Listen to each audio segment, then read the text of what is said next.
Bienvenue à vous, le fidèle téléspectateur d'SML 13 Télévision, la chaîne de l'excellence et du professionnalisme en République démocratique du Congo. Nous voici à nouveau dans notre magazine Interface pour échanger avec vous, vous permettre de comprendre les contours des grandes actualités en République démocratique du Congo, parce que nous allons revenir essentiellement sur la pénurie du carburant qui se pose déjà dans la ville-province de Kinshasa, capitale de la RDC. Qu'est-ce qui se passe? Est-ce qu'il y a réellement carence de carburant où il se pose un problème de compensation de manque à gagner de la part du gouvernement congolais? Est-ce que c'est une responsabilité ou une nécessité à ce jour de pouvoir prendre en charge c'est que la population devrait normalement subir pour que l'État congolais puisse subventionner cela. C'est ce que fait dire cette fois-là les patrons pétroliers qui disent pour eux que l'État doit compenser une affaire de 400 millions de dollars américains pour permettre à ce que le prix de carburant, de litres à la pompe reste stable. Comment ça doit se passer? Jusqu'où nous allons aller? Parce que les gens font à la queue leu leu, il y a des fils autour des stations de service, les gens ne savent pas s'approvisionner, ça pose réellement problème. Il faut des mesures urgentes pour trouver des solutions à cette situation qui prévaut présentement à Kinshasa. Et puis on reviendra sur le processus électoral en République démocratique du Congo. À quelle étape sommes-nous déjà avec la nouvelle phase des États-Unis d'Amérique qui vient de compléter les 13 millions pour faire un package de 23 millions comme c'était promis pour assister la République démocratique du Congo dans ce processus de la tenue des élections dans le délai constitutionnel en 2023, parce que petit à petit nous nous approchons et d'un sujet à un autre. On reviendra aussi cette fois-là dans les secteurs éducationnel en ce qui concerne le professeur des universités dans le cas de l'association du professeur Apikis, le professeur de l'université de Kisangani qui menace déjà dans les grève. Ils ont endurci même ces mouvements de grève depuis hier déjà. Qu'est-ce qu'ils réclament? Les véhicules. Ils réclament l'amélioration des conditions de travail et parce que l'État congolais avait pris les engagements et pourquoi ça ne se respecte pas. Nous allons y revenir aussi. On reviendra sur la perturbation des calendriers scolaires pour le territoire de Rutshuru. Là, il se pose un problème parce que les M23 contrôlent une bonne partie de ces territoires. Simplement, les enfants ne savent pas aller paisiblement à l'école à cause de ces terroristes qui sèment la terreur. Il faut des dispositions nécessaires que l'État congolais doit prendre pour que cela puisse cesser d'une manière ou d'une autre. Et on reviendra aussi sur les activités autour de mon invité, de son ONG Accord de paix. Où en sommes-nous avec la variété de maïs 981 JKK, on va en parler, elle n'est plus à présenter. Elle, c'est Madame Marie-Martine Kazadi, qui est cadre du PRP, parti cher à Mouzé Laurent Désiré Kabila, d'heureuse mémoire, héros national, à qui j'ai dit bonjour, bienvenue à Interface, Madame Marie-Martine. Bonjour, monsieur le journaliste Nono. Vous allez très bien, vous nous avez manqué pendant près d'une semaine et vous êtes en forme. Oui, on est en forme. En fait, on était parti pour remplir les obligations de la saison A de maïs variété GKK 981. Nous sommes là avec vous, toujours dans la lutte. Comme notre fondateur l'avait dit, la lutte, elle est là, elle sera longue et à la fin, elle sera populaire. La lutte sera longue et elle sera populaire, comme votre leader le dit si bien, mais il est vrai aussi qu'il faut, avant de faire la lutte, il faut de la mobilité, il faut des déplacements, et pour ce faire, il faut avoir du carburant. Et ce carburant devient pratiquement un besoin à rechercher pour les Congolais. Ils ne savent pas s'en procurer dans des stations-service. Qu'est-ce qui se passe? Vous avez aussi été victime ce matin de pouvoir vous approvisionner en carburant. Oui. Au fait, Monsieur Nono, le grand problème ici, vous voyez, qui dit carburant, c'est les signes de l'instabilité du fonctionnement du pays. Un pays ne doit pas rompre en aucun moment, une minute déjà de perdu, ça veut dire que tout revient à reprendre. Et ici, sur le plan social, c'est la catastrophe. C'est la catastrophe parce que vous voyez le carburant. Qui dit carburant? C'est ça le moteur même, la base du fonctionnement d'un pays. Et ici, il y a déjà ce que nous vivons, manque de carburant. Il y a des gens qui passent des nuits à la station d'essence pour ne rien avoir. la rentrée scolaire vient de commencer. Comment certains enfants vont atteindre l'école, vu qu'ils sont loin et que c'est les carburants qui les amènent jusque là où ils doivent étudier. Et ici, je crois que je partirai avec notre honorable Janet Kabila, c'est le manque d'organisation. Parce que ceci se prépare déjà, hein. Il faut anticiper. Est-ce qu'ils ont anticipé? S'il y a une bonne organisation, ça veut dire que l'État anticipe déjà. Et lorsqu'il anticipe, ça veut dire qu'il y a des experts qui font déjà ces études-là. Aujourd'hui, nous sommes au mois de septembre. Et au mois de septembre, ils doivent déjà anticiper pour l'année prochaine. Mais s'ils ne l'ont pas fait, ça veut dire qu'il y a un grand problème. Il n'y a pas d'organisation. Et là, je repars maintenant avec notre honorable Zoé Kabila, avec le mot respect. Il y a l'organisation et il y a le respect des normes, des règles, à laquelle ils n'ont pas tenu compte que tout peut arriver en ce moment, hein, avec la situation que nous avons maintenant. Hein. Mais certains disent que ces problèmes n'est pas imputé aux autorités congolaises. Il faut penser plutôt à la guerre qui oppose la Russie et l'Ukraine. C'est ce qui serait à la base de cette pénurie qui se pose. Mais ici, je viens de vous parler de notre honorable avec le mot « organisez-vous ». La guerre n'a pas commencé aujourd'hui. Il fallait anticiper. Ça veut dire qu'il n'y a pas organisation, il n'y a pas expert pour voir comment. On a eu la Covid, il fallait anticiper, déjà voir. Et il fallait planifier en même temps parce que gouverner, c'est prévoir. Mais c'est ça, l'anticipation, c'est ça. Alors, vous voyez que il ne faut pas perdre le temps. Chacun est là dans son travail pour faire en sorte qu'il faut éviter de renvoyer ou de reculer dans le développement. Nous n'avons pas vécu ça avec le pouvoir passé. De Joseph Kabila. Non. Pénurie de carburant, il n'y en avait pas. Non, il n'y avait pas. Vous êtes sûr? Si vous avez bonne mémoire, réfléchissez bien. On n'a jamais eu des fils, on n'a jamais eu des ruptures à prendre de jour. Alors, c'était quoi votre recette? Pourquoi vous n'avez pas cédé cela? C'était l'anticipation. Vous savez, lorsque vous prenez le pouvoir, on ne peut pas être derrière vous comme un enfant. Non, c'est à vous maintenant de prendre les choses en main. Il faut éviter cela. Et aujourd'hui, avec ce que nous sommes en train de faire, les budgets, tous les budgets changent. Donc, il y a une perturbation totale. Sama Lukonde parle déjà de l'augmentation de près de 14 milliards. Et cette augmentation va toucher qui? Va toucher la population congolaise. Et une fois qu'elle touche la population congolaise, nous allons où? Nous allons à la misère. Et de cette misère, qu'est-ce qu'il y aura? Voyez ce que ça va faire? Il n'y aura pas émergence. Donc, ici, il faudrait se dire que ça veut dire que la livraison même du carburant, parce que si vous êtes à la hauteur de gérer, et pour bien gérer, qu'est-ce qu'il faut? Là, je vais partir avec notre autorité morale du FCC et président honoraire, Joseph Kabila Kabange, l'unité. De cette unité, c'est vrai, mais en attendant, vous savez ce que les Congolais subissent à ce moment. Ils ne savent pas prendre les transports, avec conséquences logiques, l'augmentation de coûts de transport. Chacun fait à sa guise, chacun fait en sa tête. Chaque chauffeur fixe les prix comme il l'entend, comme il le veut. On dirait que nous étions dans une situation de non-État et c'est la population qui en paye les prix dans une situation sociale aussi catastrophique et criante. Voilà, vous avez utilisé le mot, c'est le mot catastrophique. Donc, lorsque on va dans la catastrophe, qu'est-ce qu'il y a? Quand on va dans la catastrophe, donc, c'est le désordre total. Le désordre total.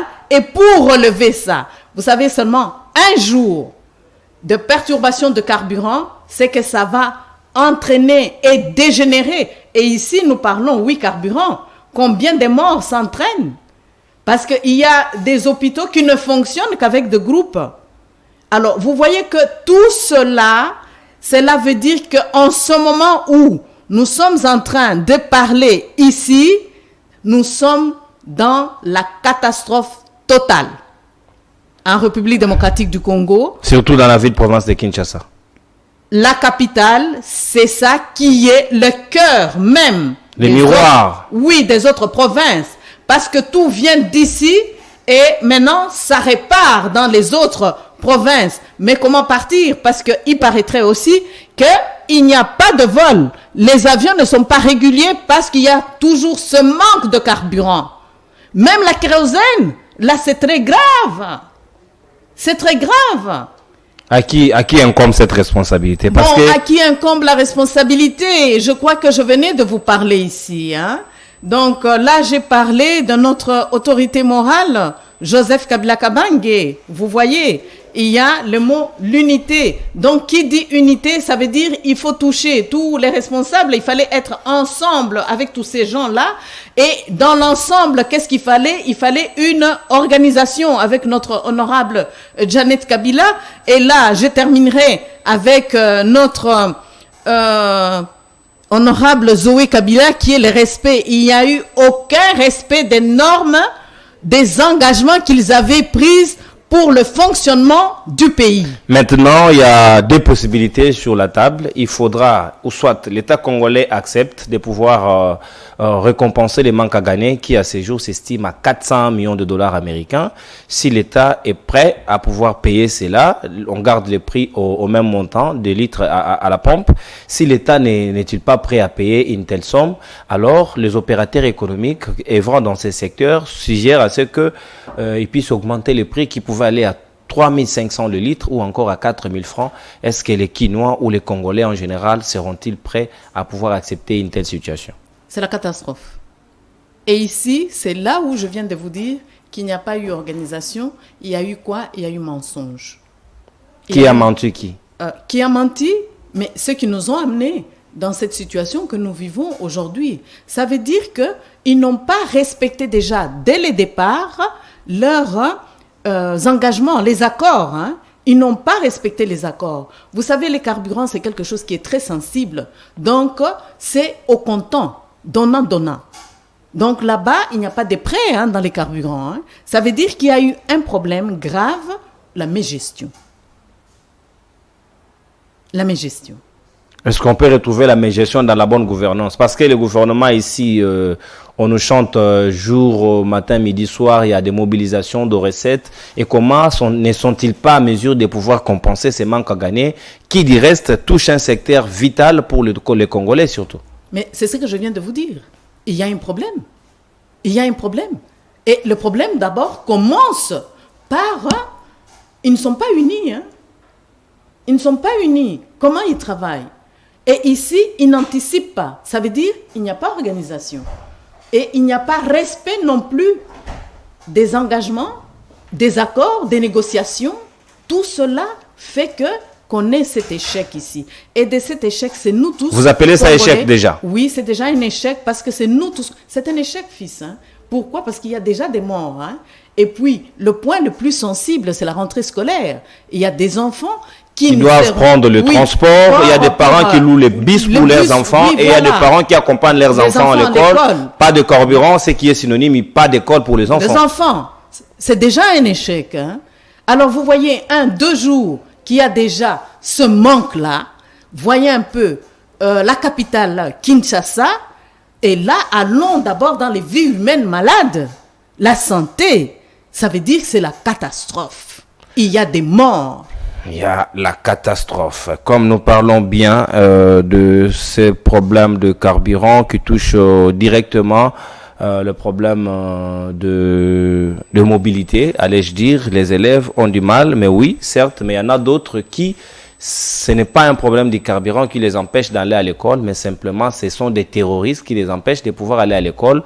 Ces terroristes sont le M23 qui ont envahi Bunagana depuis pratiquement aujourd'hui, on a voisine 3 mois, et ces élèves ne vont pas à l'école, et le gouvernement congolais, je ne sais pas, est-ce qu'il mesure ce que nous offrons pour ces enfants qui ne vont pas à l'école simplement parce que l'État ne leur a pas offert la sécurité? Bon, ici, on avait parlé de l'état des lieux. Ça n'a pas marché. Vous voyez que l'état des lieux, bon, on n'en fait même plus allusion.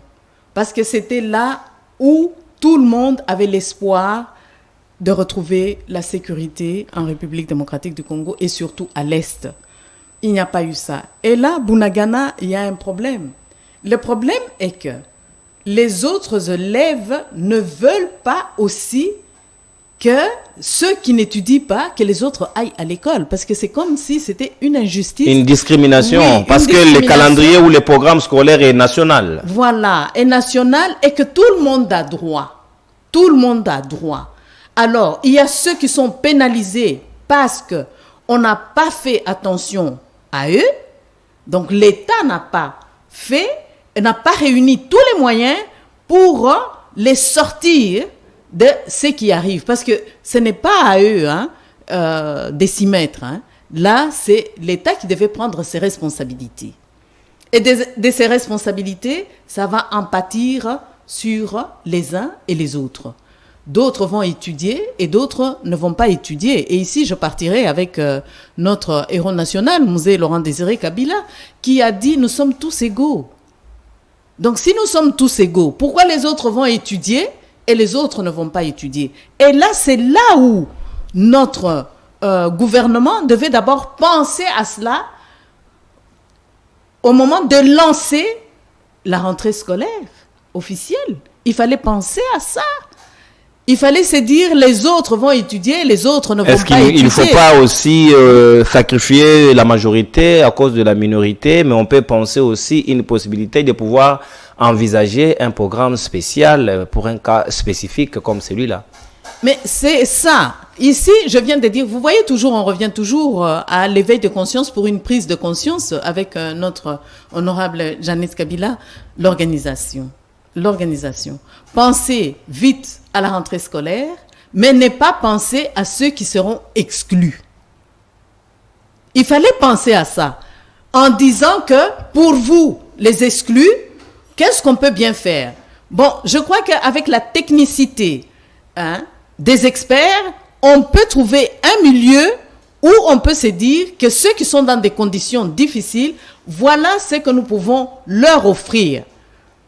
Parce que vous savez, c'est pénible de voir ces enfants en train de voir que des armes qui passent, que des crimes qui sont autour d'eux.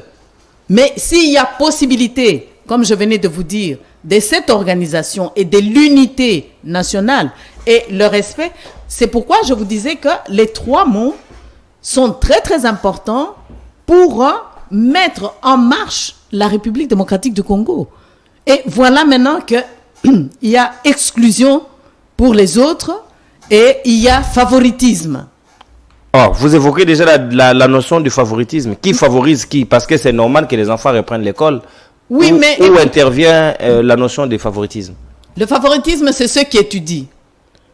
Donc, on s'est dit, ils peuvent étudier, mais tandis que les autres excluent, parce qu'ils sont dans des zones dangereuses. Mais il était aussi arrivé à Kabila à un certain moment de pouvoir organiser des élections dans ces pays, tout en excluant aussi la population de Butembo et de Maindo, mais nous avons assisté ici. Est-ce que cela était pour autant que c'était par la méchanceté, ou bien ce sont des contraintes normales plutôt qui peut arriver à un certain moment de la vie? Bon, vous savez, ici, on ne fait pas marche arrière.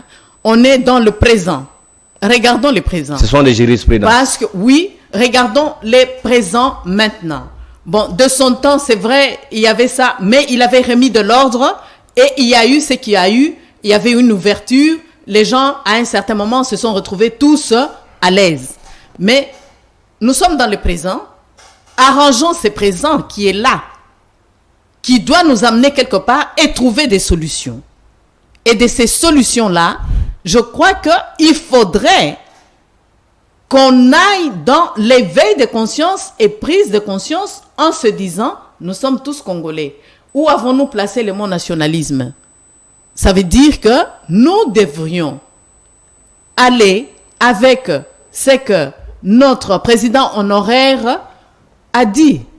Nous devons nous battre pour notre survie.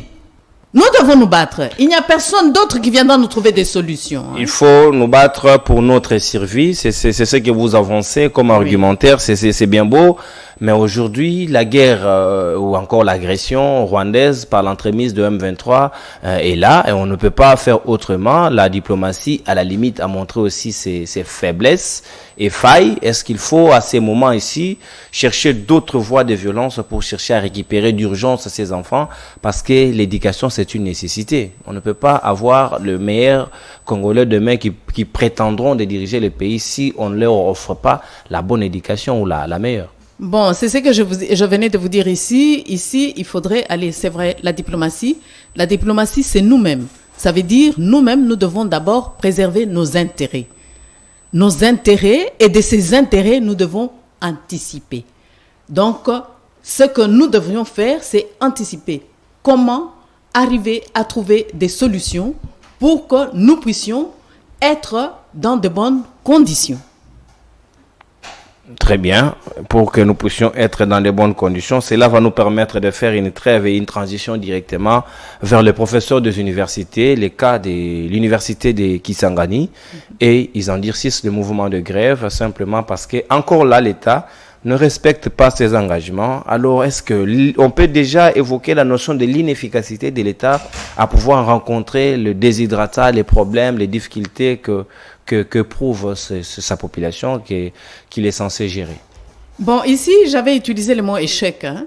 Bon, vous savez pourquoi? Parce que ce sont les points forts qui sont touchés. Les points forts dans une société, c'est d'abord, il y a la stabilité du pays qui est précaire maintenant. Et là maintenant, vous voyez la scolarité, la guerre, qui embrase maintenant le haut sommet de la profession qui sont les professeurs.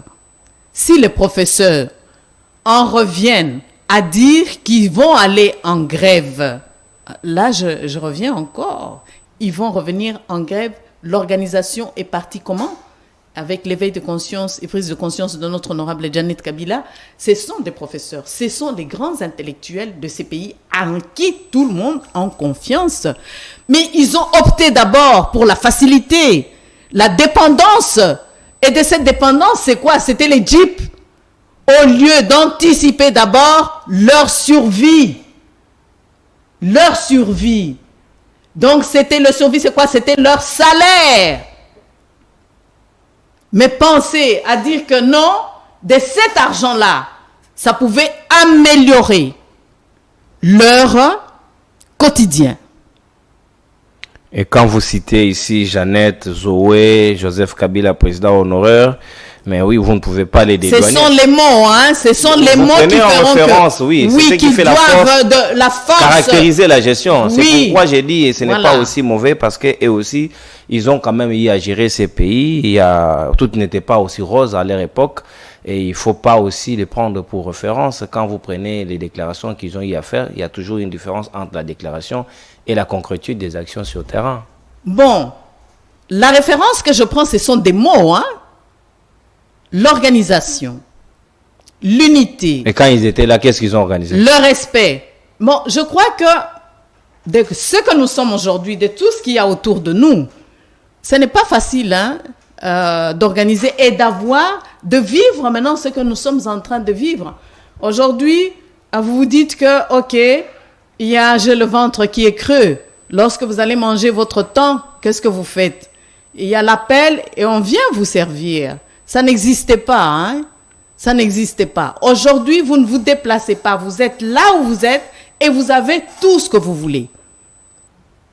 Tout ce que vous voulez vous arrive. Ça n'a pas existé, hein? Et nous sommes là-dedans. Donc, c'est toujours sa continuation. Et il faut regarder de vous-même aussi. C'est que vous êtes, c'est vrai, aujourd'hui professionnel sur le plateau, hein, libre opinion, qui est regardé dans le monde entier. Interface aussi. Interface, c'est pas donné. C'est pas donné, hein. Combien de médias font ce que vous êtes en train de faire aujourd'hui? Et ça, on doit aussi mettre ça dans le bilan de Joseph Kabila. Ah oui, pourquoi? C'est Parce qu'il a fait quoi? La haute technologie. C'est lui le père de la technologie? Oui, écoutez, la haute technologie, il a fait son suivi, il a anticipé les choses qu'aujourd'hui, on n'a pas de complexe, hein. On n'a pas de complexe. Bouragana est envahi, il a laissé des appareils sophistiqués. S'il vous plaît, Bunagana, vous êtes dans la continuation. Après vous et moi, de cette émission, ce n'est pas vous, hein. C'est quelqu'un d'autre qui viendra, qui va gérer son émission. C'est la même chose. La personne seule donne la force de la tâche qui l'incombe. Très bien. Et ici, vous aussi, c'est ce que vous faites. Très bien. Madame Marie-Martine Kazadi, ça j'aime bien quand vous êtes dans la défensive, vous argumentez, les choses évoluent très bien. Je suis très d'accord jusque-là. Donc Merci. on doit prendre en charge les professeurs des universités, Oui. parce que si on touche au poumon qui est l'éducation, c'est tout le pays qui sera mis à terre. Alors demain, on ne devra plus parler d'une république consciente avec des hommes capables de pouvoir gérer comme il se doit. La perturbation à Rutshuru, on en a évoqué suffisamment. On va revenir sur le processus électoral. Les Américains, ils tiennent promesse. Ils ont promis 23 millions. Aujourd'hui, ils viennent compléter les 13 millions de dollars américains pour dans le lot des 10 qui étaient déjà versés avant. Ce que la RDC, on peut dire, est-elle prête de pouvoir offrir aux Congolais les élections apaisées, transparentes et libres, démocratiques dans les délais constitutionnels, comme le veut la loi mère. Bon, je crois que ici, que si, hein, tout le monde se dérange, l'extérieur se dérange. Je crois qu'on a eu aussi la visite des parlementaires belges, hein, ici, qui sont partis en négociation avec le Rwanda. Donc, chacun, comme je venais de le dire, est dans sa tâche pour que la République démocratique du Congo puisse jouir de sa démocratie laissée par notre président honoraire Joseph Kabila Kabange. Donc, on a tenu compte de ce qu'il a donné à ce grand pays, la République démocratique du Congo, et on voudrait que cette démocratie persiste. Et de cette démocratie, ce n'est pas seulement la République démocratique du Congo, ça a été l'exemple de l'Afrique tout entière.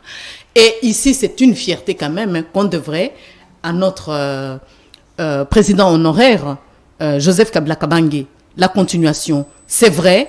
Et là maintenant, vous voyez, avec tout ce que nous sommes en train de vivre, le social n'est pas stable. Et maintenant, les Occidentaux, qu'est-ce qu'ils se disent? Ils se disent que, voilà, ils sont venus solder, hein, je crois que c'était 23 000, les 10 000 étaient déjà versés. Et ils sont revenus maintenant au solde. Donc, on ne leur doit rien. La charge est à nous, Congolais, maintenant, de prouver, c'est vrai, nous sommes matures pour aller aux élections. Est-ce que avons-nous avancé ou avons-nous reculé? Parce que de son temps, les dernières élections que nous avons eues, c'était en fonds propres, mais aujourd'hui, nous avons des élections avec des fonds qui nous viennent d'ailleurs. Et pourtant, nous attendons chaque jour, il y a 25 millions de dollars qui ont été dilapidés pour l'achat des palissades. Il y en a encore les 21 000 dollars que les députés perçoivent chaque fin du mois.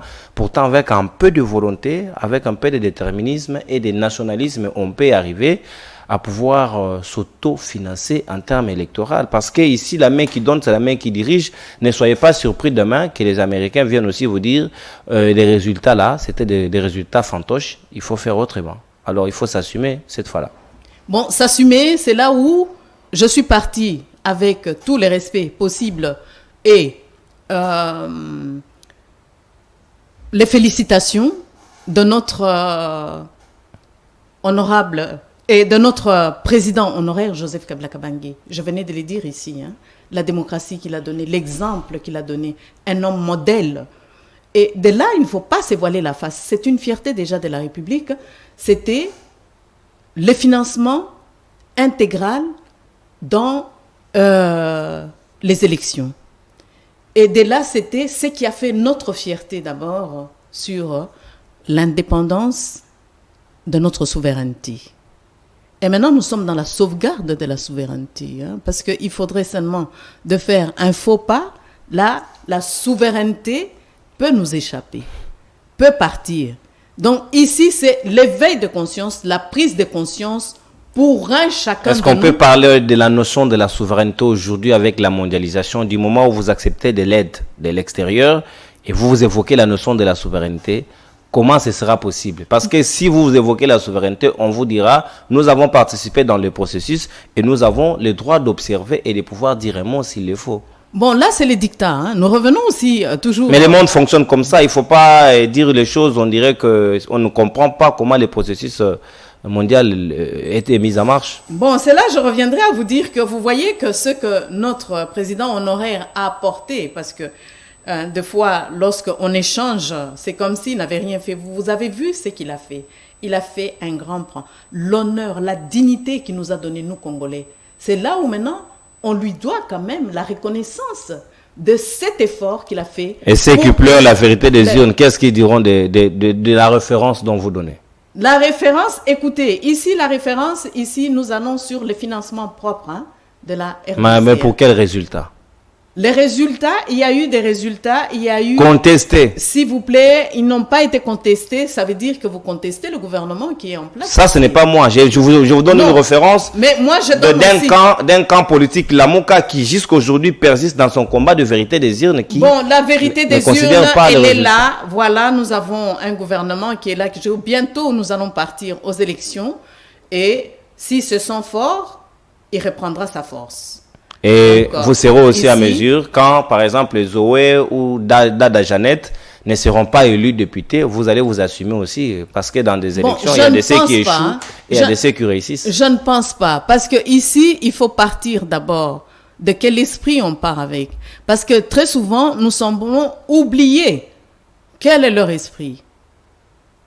L'esprit ici, vous savez, quand vous avez d'abord l'esprit nationaliste, de faire en sorte que nous soyons déjà ensemble, c'est grand, c'est beaucoup. Et l'organisation aussi, c'est beaucoup. Parce que c'est ce qui fait que le respect que nous n'avons pas. Ici, on doit savoir, Monsieur Nono, que nous, Congolais, on n'a pas un bon fond. Hein? Et très souvent, ce qui nous manque, c'est le respect d'un chacun. Donc, quand on sait qu'on est Congolais, mais on part avec des paroles qui sont trop bas envers nous-mêmes Congolais, ça veut dire que vous-même, vous ne vous respectez pas. Parce que si vous n'arrivez pas à respecter quelqu'un, ça veut dire que vous ne respectez pas, même vos parents, vous ne les respectez pas. Ah oui. Et là, vous vous dites que vous êtes Congolais. Et là, maintenant, je crois que les réseaux sociaux doivent aussi se prendre en charge en se disant que... C'est un secteur purement libéral où chacun décide de ce qu'il veut faire, de ce qu'il veut publier. Oui. Vous allez organiser ça comment? C'est l'État qui devrait prendre des dispositions. Non, sur la cybercriminalité aujourd'hui, il n'y a aucune légifération en la matière. Non, ça veut dire que c'est votre conscience qui vous dicte sur ce que vous deviez faire sur les réseaux sociaux. Si vous avez un bon fond intérieur, vous n'allez pas vous en prendre aux injures ou au dénigrement. Ça veut dire que vous vous dénigrez vous-même en tant que Congolais. Nous sommes le seul pays où nous-mêmes, nous dénigrons. Vous voyez que là, il y a encore un problème. Et ici, il faut partir. Avoir de bonnes élections, c'est d'abord changer le fond propre intérieur. Qu'est-ce que nous voudrions? Nous voudrions être qui? Nous avons déjà un si beau pays qui détient tout ce qu'il faut. Et maintenant, c'est à nous-mêmes maintenant. C'est à nous-mêmes. Nous devons nous battre pour notre survie et notre... autorité morale ajoute encore libérer les énergies, libérer les énergies positives et non négatives afin que nous puissions aller à une cohésion nationale et le développement. S'il n'y a pas ça, nous n'allons pas arriver à changer ce Congo. Nous crions fort, Congo, Congo. Oui, mais ce Congo appartient à ceux qui doivent être maintenant des vrais responsables en partant de leur fond intérieur. Et de leur fond intérieur, ils doivent donner quoi? La dignité. Et de cette dignité, nous devons partir avec l'unité, l'organisation, le respect. Les trois mots. Je crois que nous aurons un Congo fort et développé. Très bien. Alors, comment évoquer le développement de la RDC sans pour autant parler de l'agriculture? Ça, c'est un point épineux, un point très important. Nous arrivons pratiquement à la fin de notre interface de séjour. Il nous reste pratiquement 5 minutes que nous allons consacrer dans les actions de l'ONG Accord de paix que vous avez le monopole de la gestion, qui est votre structure. Nous pourrions déjà savoir, nous allons vers la saison A, et comment ça se passe déjà pour la variété de maïs 981 JKK. après votre séjour du Congo central, Gambandundu, comment ça se passe? Aujourd'hui, nous pourrons en savoir déjà le SEMI, comment ça se passe? Bon, ici, le grand voyage, c'était justement, on anticipe déjà, hein, toujours. Ouais. Et en anticipant, il n'y aura pas échec, hein, parce que lorsque les pluies tombent, on est déjà prêt. Donc de là, c'est là où l'unité, je suis parti pour voir, est-ce que tout le monde est prêt? Sans l'agriculture, il n'y aura pas de vie. Et de cette agriculture, nous avons maïs variété JKK 981. Nous sommes partis là maintenant pour commencer déjà la préparation de la saison A. Ça veut dire commencer déjà à passer au labour. Du labour, il y aura le herçage après les pluies et voir ce que nous devrions faire pour avoir une bonne production. C'est très, très important. Vous savez, s'il n'y a pas cette organisation et qu'il n'y a pas l'unité aussi, et le respect d'un chacun dans son temps, c'est maintenant que nous anticipons pour que lorsque nous allons entrer proprement dite dans la saison A, c'est là où maintenant il y a les pluies, hein, l'arrosage naturel, être au point pour ne pas rater la saison et s'aimer au moment où il faut. Et de là, nous aurons une très bonne production. De cette production, qu'est-ce qu'il y aura? C'est ça qui fera l'émergence de notre pays. Et de l'émergence, qu'est-ce que ça donne? Ça donne l'indépendance économique d'un chacun. Est-ce que les Congolais peuvent espérer que la vision que vous avez, tout en amenant cette variété, qu'on pourrait quand même penser un jour qu'on peut nourrir la République avec cette variété qui est du reste une originalité propre aux Congolais?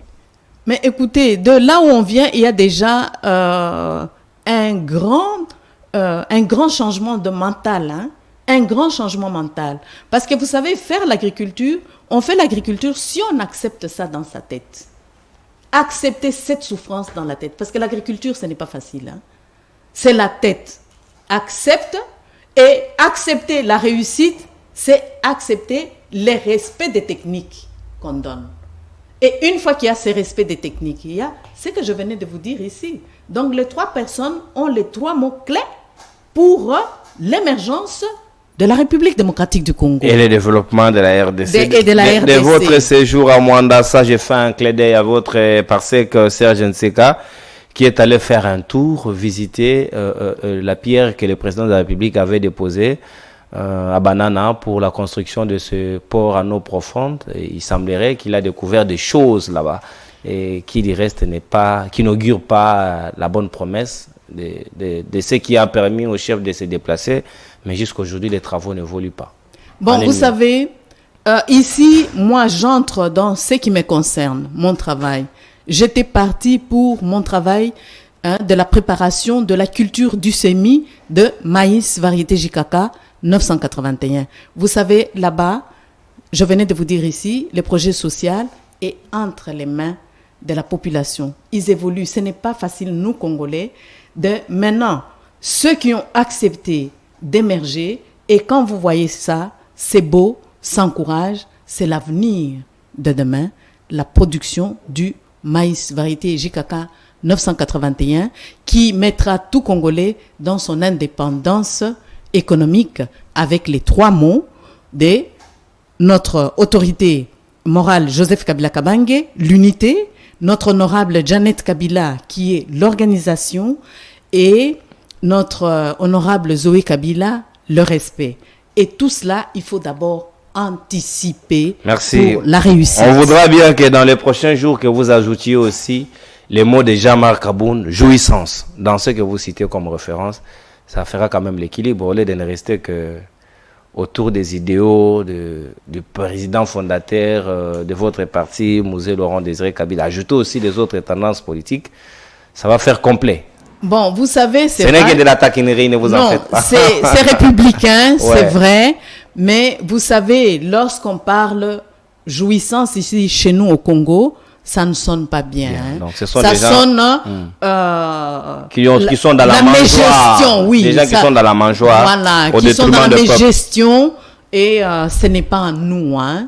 ce n'est pas en nous la gestion. Vraiment. Vous mangez seulement à qui mieux. Donc, travailler, le travail. D'accord. Le travail est très, très sans important. trop faire de bruit dans les calmes. Il n'y a pas de souci. Merci, ça c'est appréciable. Nous avons pratiquement fini notre interface d'aujourd'hui. Madame Marie-Martine Kazadi, tout l'honneur a été nôtre de pouvoir partager ces plateaux avec vous. Aussi à vous les téléspectateurs, les milliers de fois que vous nous faites parvenir vos commentaires, et ça nous parvient et nous en tenons toujours compte pour améliorer. Question de vous servir comme il se doit. Merci à la grande équipe technique qui m'a tenu compagnie. Il s'agit de Merveille Vangou, le réalisateur de cette émission, et Joël Mouka, FMI Maboko Bank, Claudine Zita, directeur technique adjoint, et Andréan Zolameso qui a été derrière les caméras. Et aussi à un ami, Christian Katenga, qui est depuis quelque part. Merci à vous de nous avoir suivis et renouveler votre confiance. À Madame Martine Kazadi, nous allons nous retrouver sûrement la semaine prochaine pour un tout nouveau numéro d'interface.